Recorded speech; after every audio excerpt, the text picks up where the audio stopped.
We use the public internet. We use Elsevier publications, so that's peer-reviewed journals, and patent information, which is publicly available patent information. And we may be adding to that set of content as well.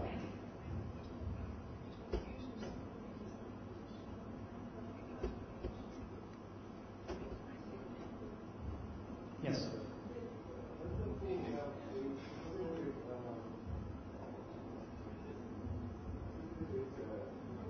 Search for papers. Does the tool is specifically aimed at something, for instance, finding papers, or finding news, or finding? Yeah, the way it's set up, the default, it just looks at everything. So it looks at journals, it looks at patents, it looks at the web, but you can specify in the search, I only want to look at journal literature, or I only want to look at patent literature. So you can point your search at specific pieces of content. And within the web, you can actually point it at .com sites, or .gov sites, or even blogs. So there's a lot, I just haven't shown you very much of what the tool can do here at all. Just sort of skimmed over it, but there's a lot of flexibility and power in the way you can search. Joey, how was the development of this product for Elsevier, and how did you, the company, saw this new business model development? I don't know if it was used before in Elsevier, this business model. Yeah, I mean, we actually did some innovation ourselves to bring this product to market. And the innovative part of it was that we partnered with a technology vendor in Silicon Valley that has this computational linguistic expertise that is the power behind this. So what we did was we put together their software and linguistics expertise with our content. And that was sort of the unique piece in this product. As far as the business model goes, it's a fairly straightforward business model. It's sold as a subscription service like some of our other database products and text products. Joe, if you'll indulge me, Indeed. there is, I think, an open innovation story to this offering. In the beginning, this computational linguistics technology, if I'm correct, was actually developed out of UC Berkeley. And MIT. And MIT. So the university sector created some of the core technology. But of course the university by itself, what's it going to do with computational linguistics? They don't know.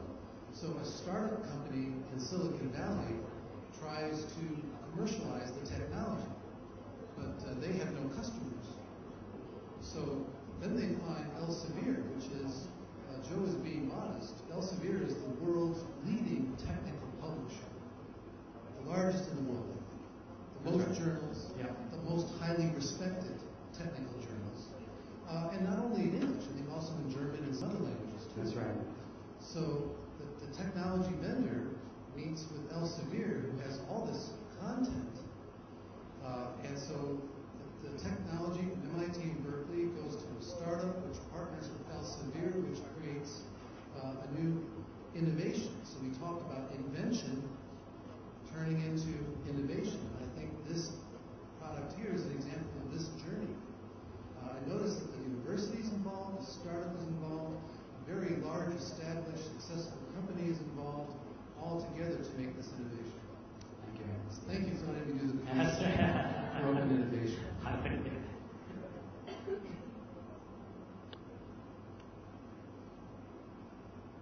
Yes.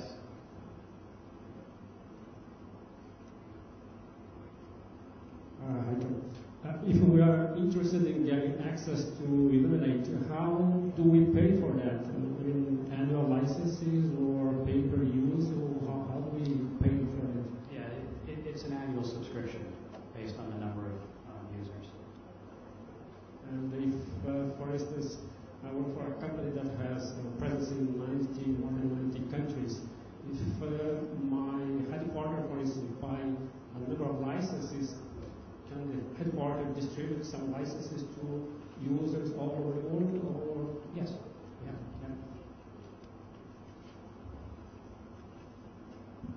We're doing that today with some global companies. I'm going to take advantage of what Professor said about the open innovation model, and just want to know from you who connected those parts, meaning since you have the technology in the academic part, who put it through the publisher? That's the question that I want to know. Well, we as the publisher were interested in developing new products for our corporate customers.